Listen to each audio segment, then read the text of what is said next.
But now I have to be mutable. I have to change. I'm working on it. I'm working on it. You're very fixed though. Like when you do look at your natal chart, like there's a lot of energy going on in the fixed signs. I know. Like, that's not by accident. That's not an accident. That was on purpose. You meant that. Why do you think that is?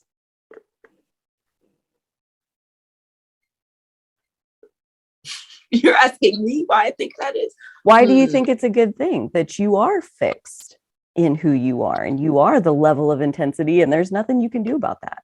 Why do you think? Well, I mean, I do think that comes back to like me being a leader and like part of like my North Node being in Sag and like, no, I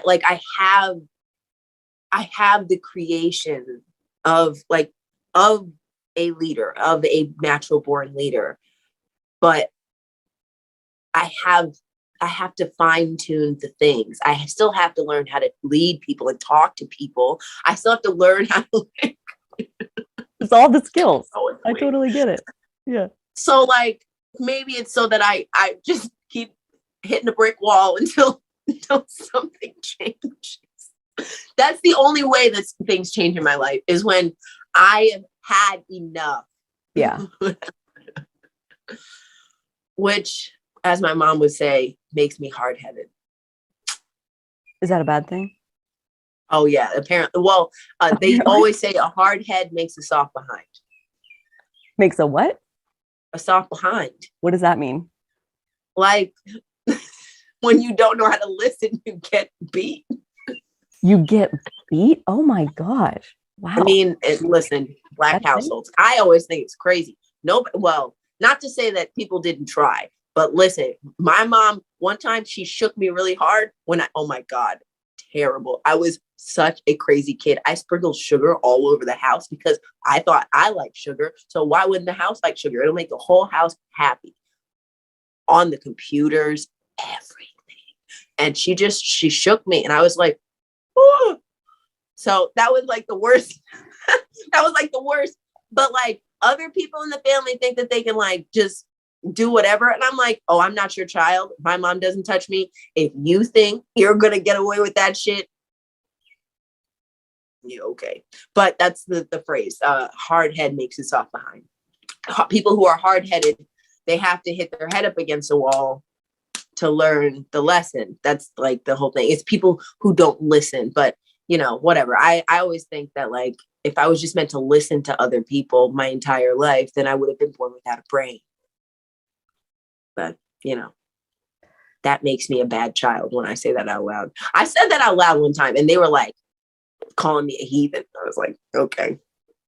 Do you think you've opened their minds and like taught them some things just by being? Oh, listen. Always. I'll never forget, like, grateful memories of my childhood. Do you remember the show Degrassi? The Next Generation? Whatever it takes. No, but sure. It's the show that Drake came from in Canada. Still no. Well, it was like this. It's called the theme song, or the theme of the show was Degrassi. It goes there. So it was like the earlier like One Tree Hill, or like the shows that I guess it came out at the same time as One Tree Hill. I don't know. Anyway, it's like going through teen problems and stuff like that. So like there's an episode where one girl decided she wanted to start wearing a thong, and then they started calling her a thought, basically, or whatever that time period was. And it was like the learning evolution of why female bodies are like you know, just bullshit, basically the shit that kids go through. Okay. Yeah. Where was I going from this? Whatever it takes. We were talking about Degrassi. Oh my gosh. Okay. So my favorite character was Marco, and he was the gay character. I just loved him so much because he was just the sweetest thing. And then there was this one episode. Oh my gosh. Okay. Well, TMI. This was the day this episode came out was the first day of my period ever. I remember that day. I literally, oh my God, that shit happened. I didn't tell a single soul. I walked to the Walgreens by myself, got myself some pads, and some ice cream and went home and watched this episode of Degrassi. It was the episode where Marco went on his first date with Dylan, and it was the cutest thing ever. And I was so excited. It's called It's Raining Men. I used to be able to like recite this entire episode from front to back, like all the characters. I'm that theater kid. Anyway, so I just was obsessed. I was just obsessed. Like they were the cutest couple ever. And that led into my family being like, gayness? What is that? Gay people, gay kids on television? Blasphemy. I mean, oh my God. I was in a hotel. I remember this. It was at the family reunion. I was in a hotel room with my cousin Michelle, who my cousin Michelle is like 40 years older than me. By the way, most of my cousins are a lot older than me. So auntie age, cousin Michelle, Aunt Lonnie, and my mom. And they were all telling me how it was inappropriate of me to watch a television show where they had boys kissing boys, and it's inappropriate that they even make the teenage actors kiss each other. That's so wrong. And I was like, well, they're 18 and the straight one's like 21. And like I just arguing like back and forth.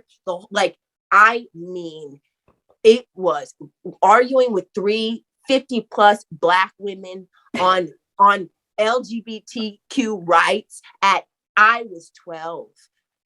I took on all three of them. It was a challenge I happily accepted. And guess what? Now, my mom has watched every season of Drag Race except for season 1 because the filters were too terrible. And I mean, every week, Fola, can you come back and put on the girls? I mean, like my entire family is that. How am I going to say that? They're different because of me. They are different because of me, because I had the balls to challenge every single concept. And I'm like, I love Black people, but like older Black people are just, they have these ideas that have helped them survive. And I love them for their resilience, but we have to keep evolving, if that makes sense. Anyway, and my family is, if anything, they are evolutionary. And I do think that part of my mission was to bring them to that space, because they're slow moving, because they're older. Like my mom's 40 years older than me. And she's the baby of the family. So, yeah. But thank you for that. You know what? You're right. I always like associated, because my mom always used to tell me I was abrasive, and like, just, she would call me a bully, and I'd be like, dude, how am I bullying you? There's 3 of you. You're such a bully. 3-on-1, you're the bully. Yeah. But now I carry that. I feel like I carry that like warrior spirit into a lot of like situations, and I don't always have to do that, but I just always felt so like oppressed.